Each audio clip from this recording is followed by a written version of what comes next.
ज्यादातर मैकेनिक्स आपसे एक बात छुपाते हैं। ऑयल चेंज करने का मतलब सिर्फ नया ऑयल डालना नहीं होता। असली ऑयल चेंज तब होता है जब गाड़ी के इंजन के अंदर से सारे कंटामिनेंट्स या गंदगी साफ हो जाए।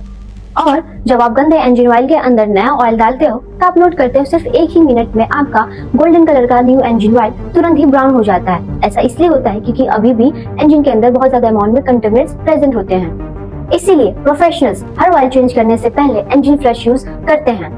टेक 2000 इंजन फ्रेश सिर्फ 15 मिनट में इंजन के जमे हुए हर कोने से कार्बन और गंदगी को इजीली एंड सेफली डिसॉल्व करके बाहर निकाल देता है।